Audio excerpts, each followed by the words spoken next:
Hello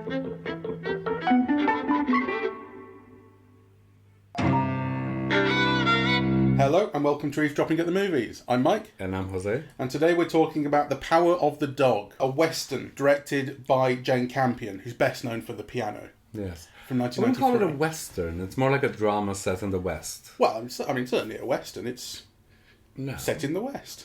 Well, but, westerns aren't just films that are set in the West. I think they more or less are. It's a very wide term, really. But I think that's one of the things that's interesting about it being a western, if you allow me that, is that it's in 1925, and you really think of westerns, which may be one of your queries with it, you really think of westerns as late 1800s. Well, actually, that might be something that's specific to maybe one of the meanings of the film, because I believe the frontier was officially closed in 1925. Ah, is it? Was officially declared closed in 1925, yes. Right. So the periodization might have a particular resonance. Sure. It's based on a novel of the same name by Thomas Savage from 1967. And it's about two brothers, Phil and George, who are wealthy. They own a ranch in Montana, I think it's set. And Phil, played by Benedict Cumberbatch, is what I would describe as a prick. He's a bully. He's a bully. He likes being in charge of this gang. They've got some 10 members of their kind of cow handling group, if you like. George, played by Jesse Plemons, comes across as more feeble. He's the one who is always taking the brunt of Phil's kind of barbs and attacks and that sort of thing. That's very much the relationship they have. They're on a cattle drive. They stay at this place run by Kirsten Dunst's character, who is a widow, and she has a son, played by Cody Smit-mcphee. And he's picked on immediately by Phil for being a little bit fake, effeminate. The way he's the waiter for them for the evening, and the way he drapes his tea towel over his arm, that sort of thing. He's immediately picked on by Phil, but one thing leads to another, and in the course of apologising, Jesse Plemons and Kirsten Dunst get together. They end up getting married, and he brings her and her son back with them to their ranch. They move in, and Phil sets about making certainly Kirsten Dunst's life hell. Yes, he basically turns her into a depressed alcoholic. Yeah, which is that's one of the interesting rhymes in the film, because she starts off at the start saying, I hate alcohol. She hates the people drinking. Exactly. They're in here too early, and she's become an alcoholic before you know it. Yes, and he's the cause. That's what I'd say without spoilers, and it's interesting that the film can be spoiled so heavily, I think, and it ends up, I would say, becoming surreptitiously a whodunit. Like, you don't even know that it's going to become such a thing. And by the end, there is a twist and a revelation of someone's done something to someone, and I really didn't expect that. It's a very powerful film, and I think part of the reason why I find it a very powerful film is because everything that you said I agree with, but also it's more complicated, right? So the brothers are very close. You can see that there's a real reliance and dependence on each other. And that though the Benedict Cumberbatch character is the one who is overtly in control, I think actually that Jesse Plemons' character is the one who is in control. Yeah, who Benedict Cumberbatch kind of bows down to, basically, right? Who Benedict Cumberbatch's character needs him more than the other way around. Yeah, he does. And it's interesting that they share a bed up until their 40s. It's up until the family that he marries into moves in. That's right. That they're sharing this bed. So, and you get the feeling that, and that's part of the reason why Phil tries to do everything possible to destroy the marriage of his brother, basically. I mean, initially he doesn't want to lose his brother. His brother is his world. Yeah. At the start, he won't even let them all go in for dinner until the brother's there. Not without my brother, he says. Which is, yeah. So, the film has these very interesting dynamics that are almost like, on the surface one thing, but really there's something else that intrudes on it. So, for example, they live in the mountains, in the wilderness. Yeah, they're cattle ranchers, right? But the house is a mansion, yeah, with all the made silver, wood paneling, that you would expect in a mansion in New York, right? So, and then you find out that Phil, who is this ordinary, mean, uncouth, rough rancher, is in fact a classics scholar from Yale. Yeah, and he plays the banjo really well. He plays the banjo really well, right? So the film really sets up one thing and then it layers it and layers it, you know, and then kind of things turn around. I thought it was really beautifully done. And actually, from the beginning, you know, there's like this huge panning shot from inside the house, which, you know, on the one hand shows you the length of the house, because, you know, it pans through 3 or 4 windows, and it shows you the splendor of nature outside, right? And then it keeps framing and reframing Phil as in a rancher outfit, from frame to frame to frame, right? And then, of course, it's a shot that's repeated at the end, but this time as he's going to the doctor, right? And when I saw that first shot, I thought, oh my God, you know, this is cinema, right? It was so beautiful, right, to see and to experience, but also kind of conceptually, complex there. There's a framing and a reframing, the inside, the outside, the darkness inside, the light outside. Yeah, those are kind of almost themes that the film kind of unfurls, I want to think a little bit about Benedict Cumberbatch, and this will get into spoiler territory, so I want to make a clean spoiler break here, as we will talk about revelations about the characters and so on and so forth from now on. His casting was interesting to me, and ultimately ended up working in a way that I didn't expect, didn't think it would. I do like Benedict Cumberbatch, but we've spoken before about English actors playing American roles, and he's always one that really stands out to me. It always feels very artificial when I hear him in an American accent. Even though I like him, and I think he always brings something interesting to his roles, I always see Benedict Cumberbatch doing a performance, right? And certainly he's doing a performance of an American here, and an American of a certain time and style as well, so it's very artificial. But then it really started to work for me when you realise that the character is acting. The character is playing a part himself. So the character is revealed constantly. Harbours this love for what's his name? Bronco Henry, a former mentor, kind of idol of his. The guy who taught him to ride and all this kind of thing. And Bronco Henry you never see, but the artifact of him, particularly this saddle that Phil is constantly looking after, and has a plaque next to, loving friend or whatever it says, Bronco Henry. And then in a pivotal scene, you see this handkerchief with Bronco Henry's initials on it that Phil masturbates with and kind of spends time with. It's an incredible scene. It's a delirious scene handled with restraint, because, you know, if you describe it, it's like delirious, right? He has a secret passageway into a pond that is his own private enclosure. Yeah, but it's with nature, right? So it has, you know, that, what's that American poet, gay poet? It'll come back to me. Very famous, one of the earliest kind of American 19th century gay poets. Anyway, you know, it's got that kind of feel, so it's nature.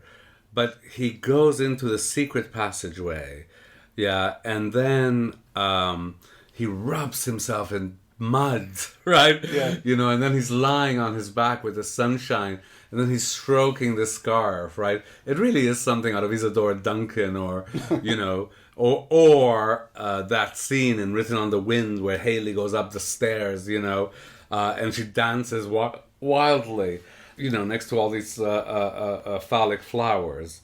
It has that kind of a delirium, but actually it's filmed, you know, with enough of a distance so that there's a kind of a restraint, in what is conceptually quite delirious. But what I'm getting to is, so his character, that really throws a light on the way he responds to Pete, which is Kirsten Dunst's son, who has this effeminate kind of slight way about him, because it's not just a straight up kind of hatred and teasing of this kid, but it suggests that this kid is so comfortable with, this kid doesn't mind. There's that shot where he's walking up and down. It's after he's seen Cumberbatch in the lake, so I think he has a little bit more ease about him as well, the son, because he knows this now. But as he walks up and down where all the various cowboys are, you know, just looking at him and laughing and whatever, and he's happy with his way about him. Well, I don't think he's happy about it. Well, he doesn't seem to feel the pressure on him to act differently. Well, no, but on the other hand, I mean, actually, I thought that was a very powerful scene, you know, because, you know, there's all these people, you know, with no respect whatsoever. I mean, they are working for his stepfather, and he just gets bullied and harassed, and it's like as if he were a beautiful woman by a building site, except it's all entirely bullying, faggot, this and that. It's quite a horrific scene, which he handles with grace. Yeah. I think the way it reflects on Cumberbatch's character is that I think what he sees is someone who is comfortable enough with the way he is that it threatens his own secret. Yes, well, I mean, two things. I agree about him being comfortable, because one of the things that he tells his mother beforehand is that he's made a friend at university before he returns to the ranch, right? So he's already got a friend. Yeah, and I won't bring the friend here because there's someone I don't want him to meet, and that's when Phil's being very, very threatening and nasty. So it's very clear, like the boy's a scientist and doesn't have the same hang-ups about his sexuality that the Cumberbatch character has. However, about your other point that you made, Phil is nasty and mean and bullying in ways that are completely socially unacceptable from his very first sight of that boy. Mm-hmm. Yeah. So, it's kind of like this explosion in the cafe, where they're serving, when he's serving the meal. Completely unprovoked, So it's something that boy is endangering him by his very presence. Yeah, exactly. But it's when you see, when these things come out about Phil later on, that in reflection makes sense. Oh, yes. No. I think the film is one of these that a second viewing, or even just thinking back on your first viewing, is so rewarding. Yes. There's so much. I mean, I said to you, because you were watching it just a little bit after I was, and I said, remember the first line of the film. The first line of the film puts everything into context, and it does indeed, but you forget it. Yes. And the opening line is this narration from the son saying something like, when my father died, I just wanted to make sure my mother was happy. That's the only thing I wanted. And what kind of son wouldn't look after them and wouldn't save her? Yes.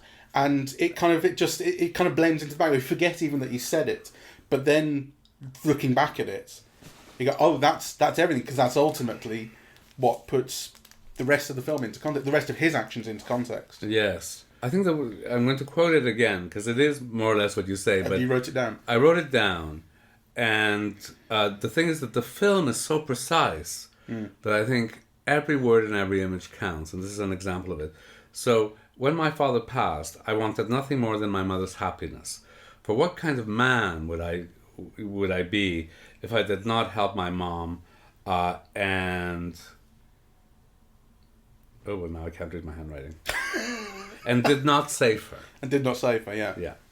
Yeah. So, and then what's interesting about that is, so this question of help, saving, happiness, and masculinity, that it's kind of his job as a man, which everyone around him accuses him of not being, that he in fact does fulfill, though he fulfills it in a spoiler, murderous way. And I thought that last image of him upstairs looking down on, Kirsten Dunst and Jesse Plemons kissing, and being at ease as a couple, is a direct response to that opening sentence. Yeah, exactly. He has satisfied his own requirement. That's right. He's got Phil out of the picture, and those two are happy now. Can be happy. That's right. And he has this... It's not quite a smile, but he looks satisfied with himself, and I find it kind of creepy. I mean, because part of it is learning what this kid is capable of, what he's been planning all along. I think it feels like it feels certainly more planned than ad hoc. I think there's a really clever misdirect in the film where he brings in that rabbit, he traps a rabbit, and they bring it in, they're stroking it, isn't it lovely? And before you know it, he's dissecting it on his table, and it's quite a shock, right? But he's like, I'm a scientist, I want to be a doctor, I need to practice surgery. And then later, when he's out on his own in the hills, he comes across this dead cow, and he, again, just sets about cutting it up, right? And he cuts the skin, that's what you see in particular. And I think it's a really clever thing, because you don't pay any heed to it, right? You've seen him cut up animals once before, whatever, he's doing it again. And then when eventually Phil dies and you're putting this all together, you realise that was the hide that he gave to Phil to make this rope for him. That's right. Saw the opportunity. There's this amazing shot of him giving those, once he's given those strips of hide to Phil, which really reflect those strips of paper that he makes the flowers out of earlier as well. he puts him in cold water, Phil does, and with his hands, and the blood from it, he's got an open wound on his hand, so it all spreads around, and it becomes such a significant shot in retrospect, because that's where the murder takes place. You know, he's done this, he's passed on the anthrax from this cow to Phil, and one of the things that we know, which again, it comes back in a little line of dialogue, is that Phil keeps away from diseased animals, don't go near them. So how could this possibly happen? Well, it was deliberate, and that's what makes it clear. And then the fact that the kid, when he finally has this rope in his hands, is handling it with gloves. He knows exactly what he's done. Again, makes it very clear. But I think what a clever way to bring that together. That's the reason that I say it's a whodunit that jumps up on you, because I can't speak for you. I had no idea that kind of story was happening. No. Only in retrospect, only once it happens, and I put everything together, do I even see that was the structure. Yes. But also kind of, let's not dwell on that too much, because I think, to me, the film is a great portrait of, you know, a self-hating homosexual, right? And both, you know, the self-hating homosexual and the defense against, you know, the bitterness and nastiness that's engendered by that ends up a kind of a murderousness that afflicts both, you know. So, you know, because basically it's his self-hatred, really, that kind of leads to this bitterness, to him being nasty, to him being a bully, to him overcompensating. And it's that leads to his own death, you know, or that provokes the young boy, well, to kill him. Pete would never have done what he did had Phil not behaved the way he had. Yeah, exactly. Yeah. And kind of, you know, the boy is the opposite of what Phil is, because, the boy is quite Nancy. Yeah. You know, the boy is very well cast. He's kind of very, very thin and gangly, almost at odds, with his body, really. In that period of adolescence when kids shoot up, but haven't filled in yet. And he's very, very Nancy. Yeah, kind of. So as he walks, you know, he's not quite mincing, right? But there is something kind of that is slightly effeminate, and in conjunction with the thinness and the gangliness, makes him, stand out. And it's something that almost like viscerally offends Phil, right? And kind of why it offends him is, you know, kind of very interesting. And I found it particularly interesting as well, because these are structures of oppression, that work on different levels, you know. So, you know, Trinity Minha said there's always a third world in every first world, and a first world in every third world, and you get a little bit of that in this film, in homosexual cultures around the world that is depicted in this film, you know. So it's almost like, you know, masculinity is overvalued and femininity is kind of despised, really. And you see it played out in this film, through Phil's response, to the boy. But then, of course, is complicated even further, because this response also speaks of a hidden desire, for the boy. Yeah. Which I think is made very clear as well. Phil is also playing class as well. Yes. As you mentioned earlier, it's a surprise to learn how highly educated he is, that he was at Yale or whatever it was. We kind of know that of his brother, but I guess you kind of assume, well, the brother takes care of the business. That's he's the one who has the contact with the governor. But that scene is kind of central to what I'm talking about, because Phil refuses to join this dinner with their parents and with the governor and his wife. He refuses. He won't wash up for it. He just won't come. And then eventually he comes in and conspicuously is covered in dirt. He says, "Don't come near me because I smell," and everything. And he's ultimately there to torture Rose, the Kirsten Dunst character, as he always is at this time in the film.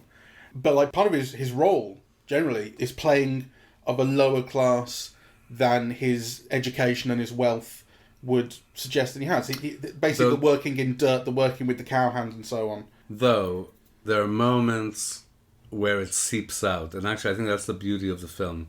You know, how it complicates these things and how it leaves little clues. And, you know, so you were talking about Cumberbatch theatricality and him having to perform, right?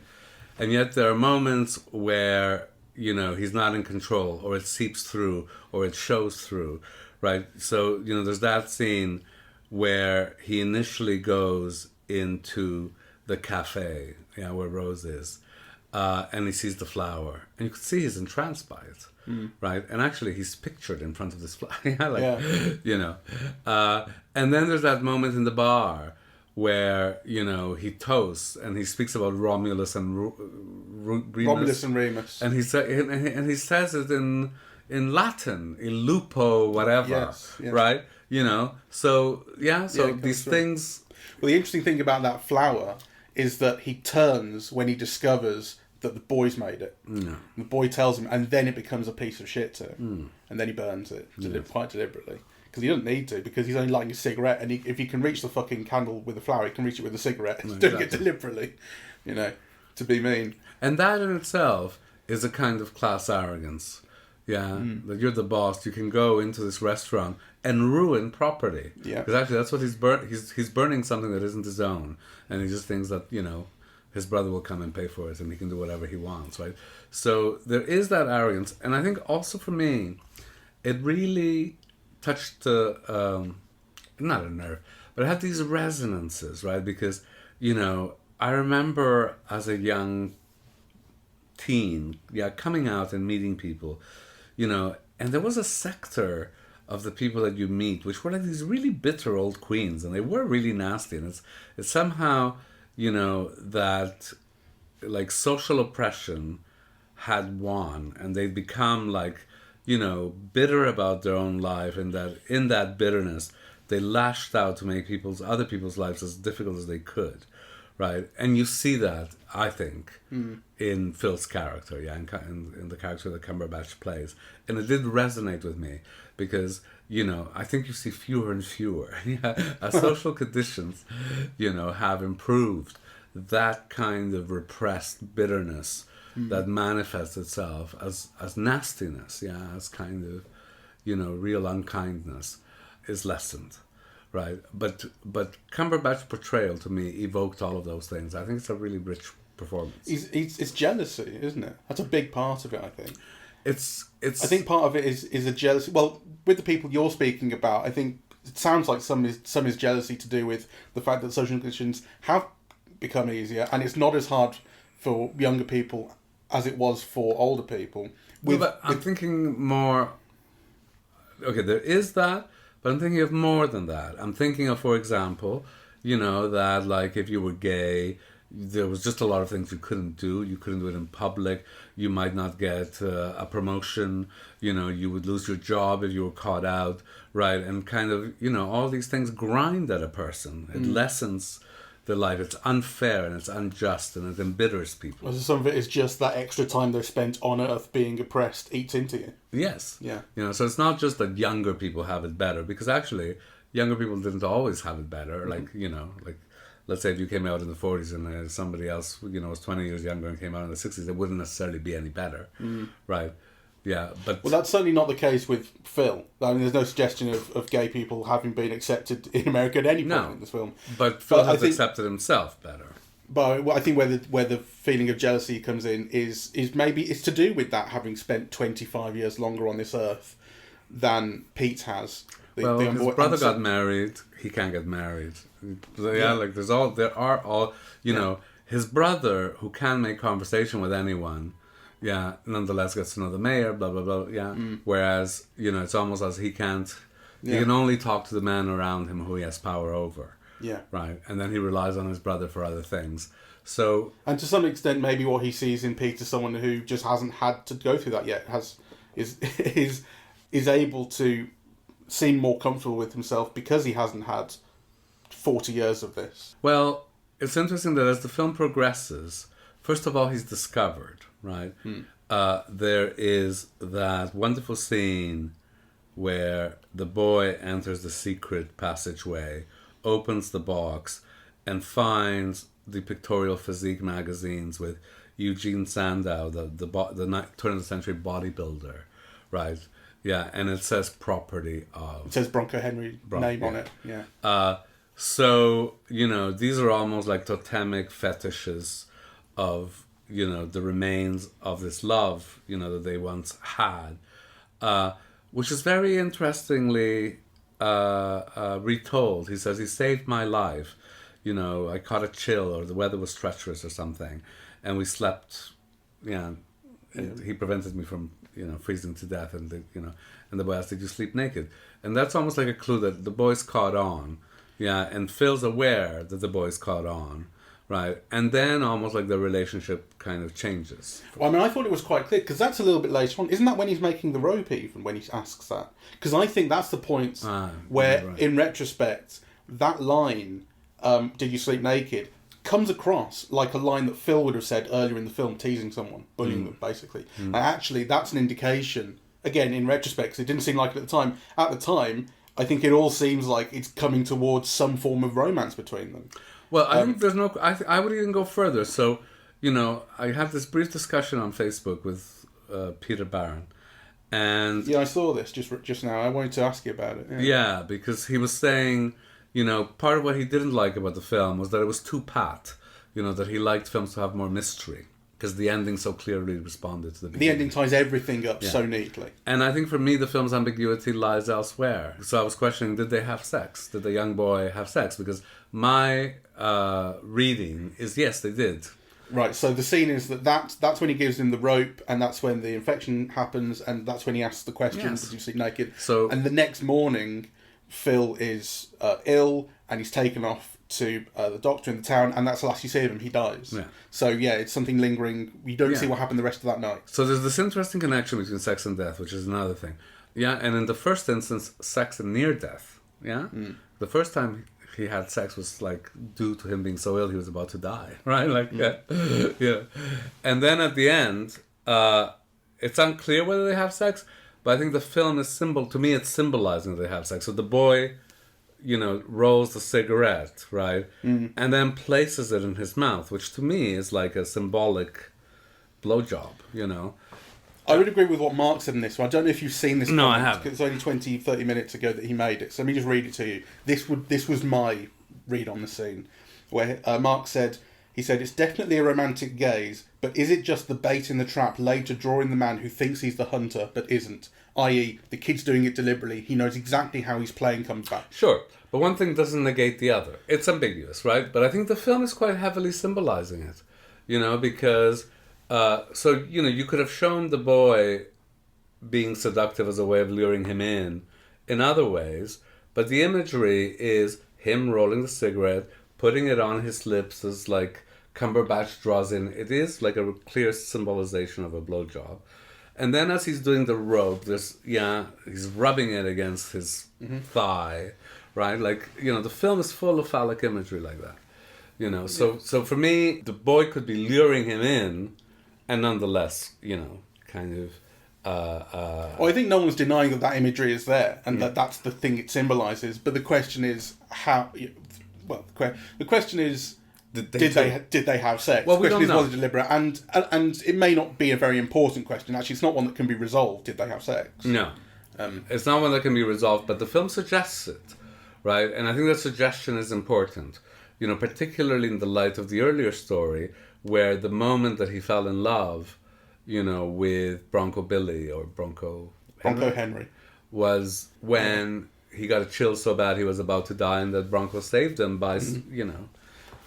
I agree. Body. I mean, it's definitely doing a lot of work in doubling up the stories of Bronco Henry and Phil and Pete, and to the point where it's not like the characters aren't aware of it. I think, you know, earlier on in that scene with making the rope at the end. Pete goes over to that saddle that's always there, and he says, "How old were you when you met Bronco Henry?" And basically the answer is, "I was as old as you are now." Like, they are being set up as the same age difference, just a little bit further on. And the stroking of the saddle, all of that stuff. And then the fact that, you know, there was some form of relationship between Bronco Henry and Phil means you're probably expecting some similar form of relationship to develop one generation down. Which I think is part of what the film does to misdirect you, and part of the subversion of that. Because when it gets to the point where it's before that making the rope scene, Rose has given away the hides to the Native Americans that come through, and Phil is distraught. He needs them to make this rope, and so Pete says, "Oh, I've got some. I'll give you these." And that's the moment that I thought they would kiss. It seemed to be almost leading up to that. He gets him wrapped by the neck, and he's so sincere, Phil, at that point. And I was thinking, don't do it, because I just wouldn't believe it. You know, even though the film has been setting up this reflection of the relationship from that early relationship, I was thinking I still wouldn't believe this. I'm glad it didn't do that, and it went in this completely different direction. Where actually it becomes the From the moment that the boy arrives, what do we see? We see him threading the rope, tying different ends together, into something that's unified. You know, again, I think it's symbolic. Then what he teaches him to ride. Again, you know, it can be read highly symbolically. And then what does he make of the rope? He makes a lasso. Yeah. So, yes. Yes, I know. So a good sound effect for the podcast. Jose mimed throwing a lasso and yes, sorry, I'm terrible at whistling. No, I'm not. I might be overinterpreting, right? But it's not just one thing. Kind of all of these things together, and of course, these are all attempts subsequently of Phil bringing the boy near him. One last thing I would say about the speculation on did they have sex or not is the kid knows that Phil has contracted anthrax poisoning at this point. He's done it to him. Yes. So would he go near him that night? I don't know. On a practical level, I don't know. I don't think I wouldn't risk it.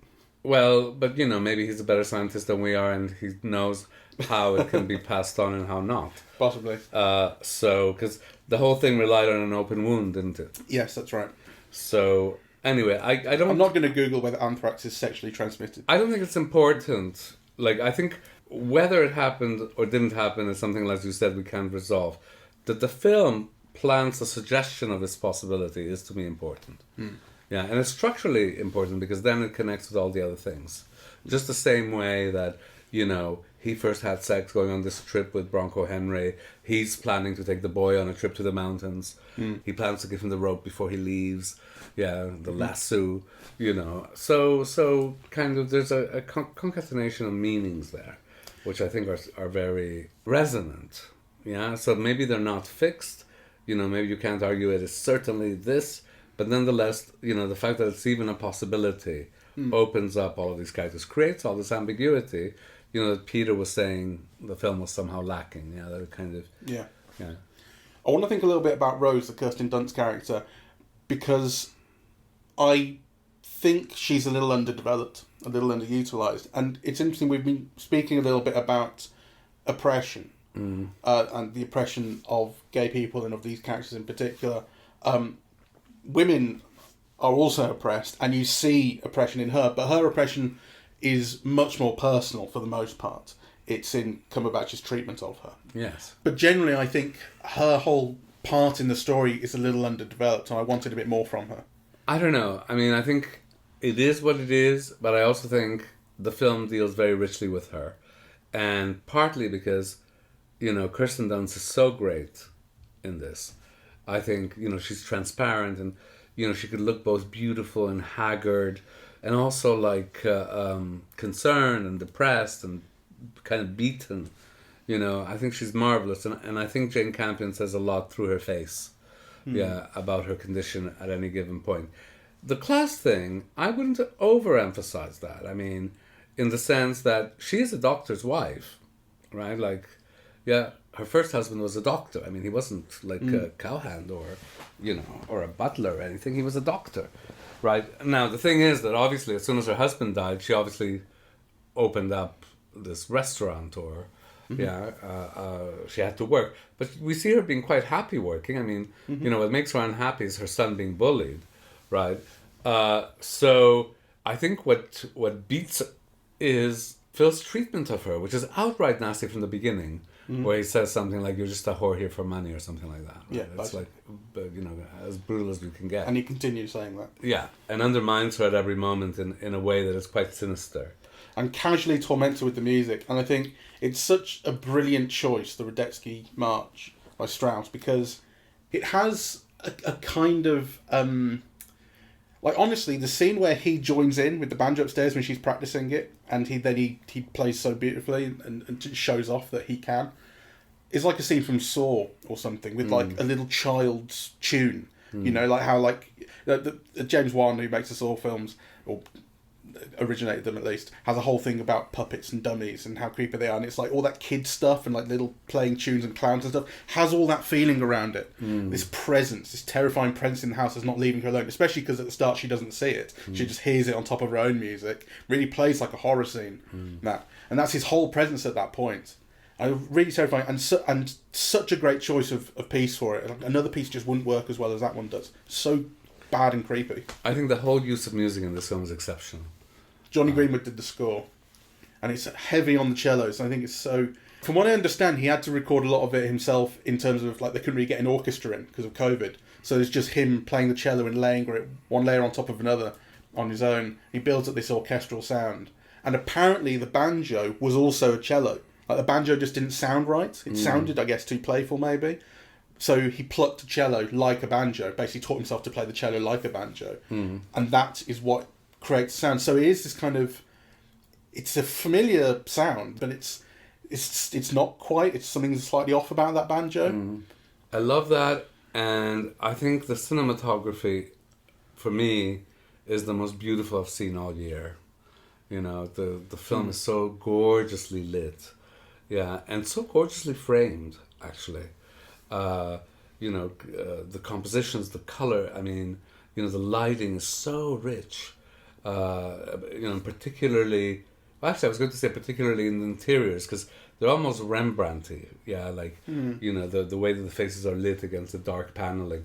But then if you look outside, even the mountains seem lit, you know, kind of, I don't know what time of day they filmed it or how they graded it, you know, but the effect of different qualities of light on the mountains that are nonetheless kind of subtle but vividly rendered is just spectacular. I just, you know, I think it's extraordinary cinematography. The person I also wanted to mention is Jesse Plemons, you know, because I thought he was magnificent in a different way. He's like so quiet and reserved, you know, and he's often looking down, but he exhibits like this kind of real quiet strength and determination, really. Almost without saying anything. From the beginning, when you see him in the bathtub. And he really looks like a 19th century person, you know. I mean, he's the one who most closely resembles, you know, photographs that you see of that era, with the hat. And, you know. But I thought it was extraordinary what he brings to the role, because it's a real solidity. He's clearly in love with Rose. He's clearly very kind and forbearing, both towards Rose and towards his brother. There's obviously a history with the parents, because, you know, the mother is like a New York sophisticate, like when Rose brings the drink, she says, "Oh, I won't drink that," right? I think she even had an English accent, didn't she, the mother? Possibly. I think that's what I thought I heard, you know. Sure. And it would have been believable at the time. Yeah, absolutely. So there's obviously something that the parents did, or there's a fight back, you know, the two boys are almost like the opposite of what the parents are, And actually there's an interesting conciliation at the end where, you know, Plemons says, Rose would like you to come over this Christmas, So that seems, so I think this is why, like, you know, Jane Campion is so great, because they're just these little things, that suggest something bigger and deeper and, the family relations is one that I hadn't dug into much, but I certainly had questions about it, you know, and part of the question was if Phil being gay was something more, if something, for instance, that Jesse Plemons knew, because maybe it was a open secret in the family, and that's why he's so resistant to going to dinner with them, for instance, and that's maybe why when he dies at the end, it's a very uncharitable reading of the parents, I suppose, but maybe why when he dies at the end at the funeral, the parents seem, well, they're so willing to, the mother gives that jewellery to Rose, and they, you know, invite for dinner and so on. So, but I mean, that's hugely speculative, because it's not, those aren't questions that are answered in the film. I just wonder whether it's opening the possibility to that family history. Well, I think it's definitely opening up those possibilities. I mean, definitely the way of life that the boys have chosen is the opposite of the way of life that the clearly very wealthy and sophisticated parents have, right?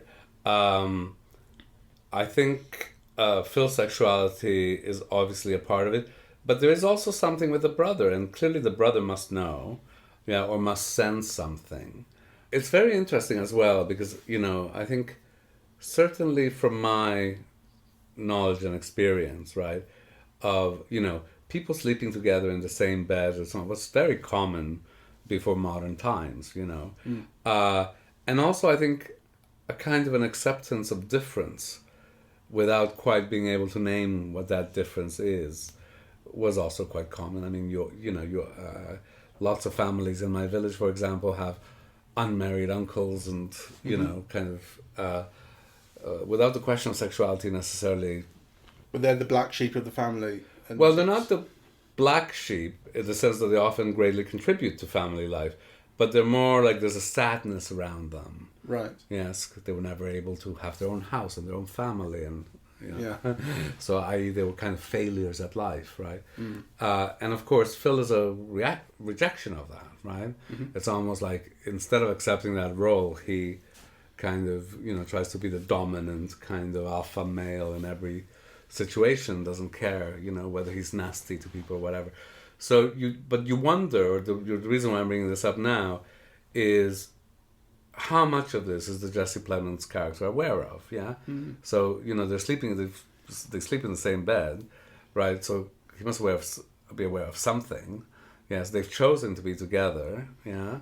So they've developed this ranch together, right? Like part of the conversation is how they started 25 years ago, right? So there's certainly a feeling that the Jesse Plemons character had a choice not to subject himself to the kind of treatment he receives from Phil on a daily basis. Yes. Right? He had these choices he's been to college to, and he's happier being perceived as wealthy and that sort of thing.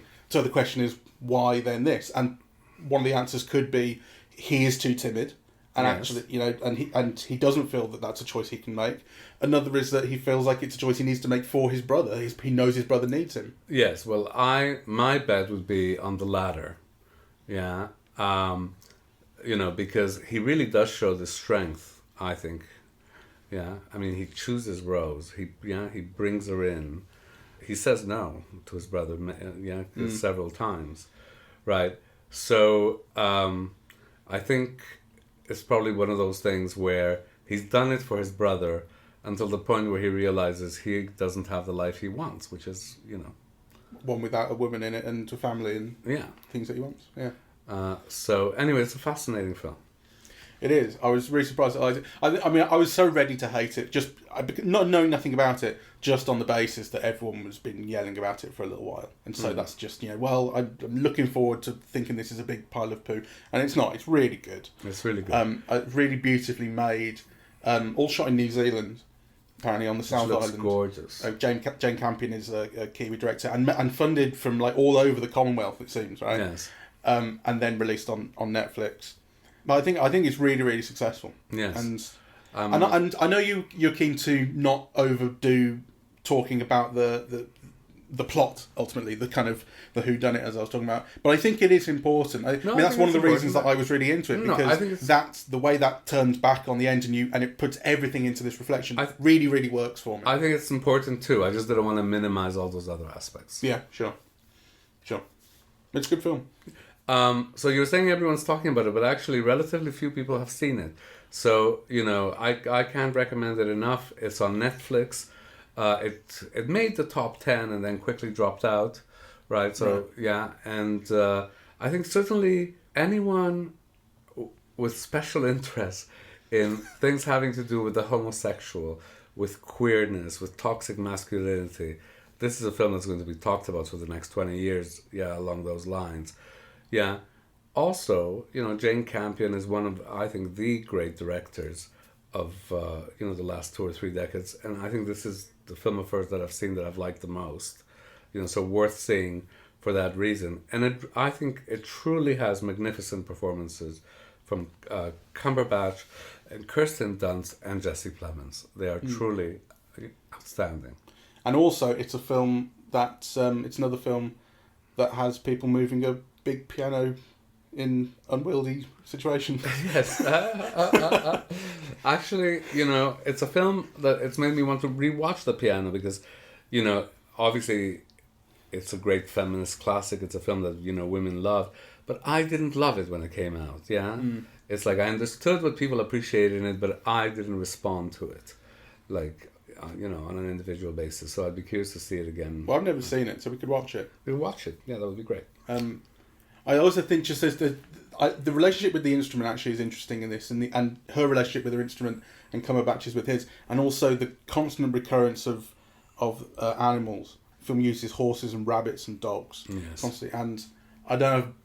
Well, dominance over nature is always perceived as a really macho thing. So, for example, the hallway leading up to the stairs is full of antlers and dead animals, and it is almost like this cliched over sure. compensation, really masculine thing. It's actually one of the things that reveals Pete's character, how easily he snaps the rabbit's neck, and it reveals not only his but also Phil sees it, and you see in his eyes, oh my god, he did that so quickly. Yes, and he's shocked actually. Was that scene where the boy said, "My father told me I was too strong," and Phil looks at him, "You?" like, I don't know, "You little mince." But then we see that in fact it doesn't not hard for him to snap a rabbit's neck like that. Which goes to that building up of this thing of, oh, what is this kid capable of? Yes, as we find out. And we find out he's capable of everything for his mother. Yeah. it's just a film about a mummy's boy, isn't it? Yeah. Don't fuck around with him. All right, thank you very much for listening. We are Eavesdropping at the Movies, and we are on Apple Podcasts, Audible, Google Podcasts, Spotify, SoundCloud, and YouTube. On social media, we're on Facebook and Twitter at Eavesdrop Movies, and the website is eavesdroppingatthemovies.com. Thank you very much. Bye-bye.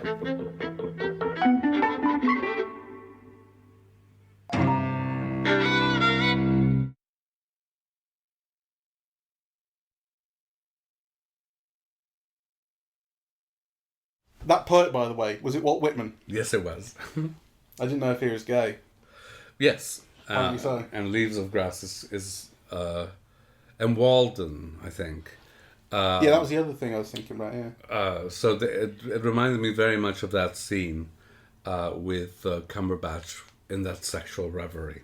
Yeah, it says here, Whitman's own life came under scrutiny for his presumed homosexuality.